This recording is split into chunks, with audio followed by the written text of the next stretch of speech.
Kasi mas mura po siya, tsaka maganda po quality. Talagang makikita mo yung design nila, makakapili ka po ng maayos.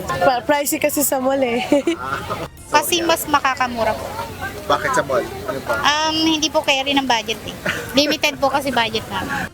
Mababa ang presyo. Ito ang pangunahing konsiderasyon ng ilang mamimili lalo pa sa Divisoria, Maynila. Mula sa mga damit, laruan, maging gamit sa bahay, mayroon dito.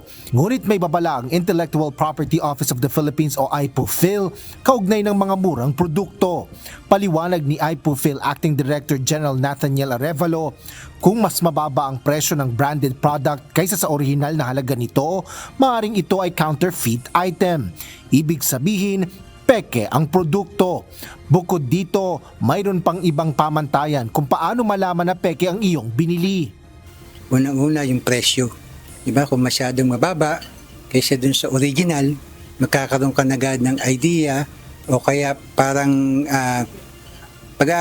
sa isip mo mukhang peke ito. No? Tapos yung packaging. No? Kung kayo naman ay pamilyar dun sa legitimate, original, may makikita kang mga pagkakaiba dito sa peke at saka sa original. Isang indikasyon din doon.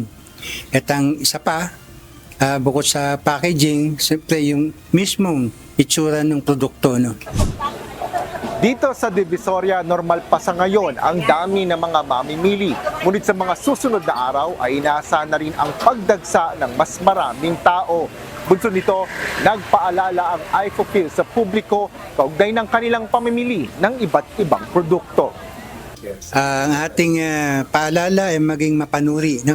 Sa pagbili ng mga produkto lalo na ngayong Papasko kasi ang ating pagkakaalam tuwing may holiday season dadagsa ang mga produkto at based na rin sa ating experience pagkakataon na rin to ng mga namemeke at counterfeiter to flood our markets with counterfeit saka mga peking produkto.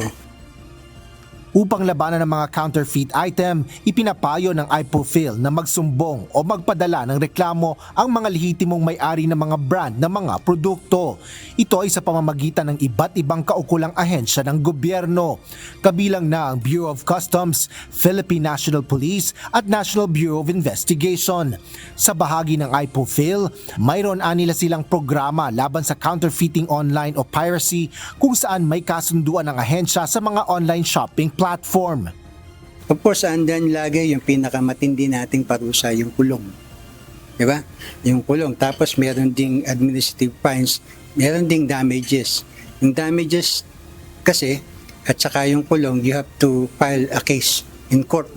So, kailangan makipag-cooperate ang mga IPR holders para mag-prosper ang kaso.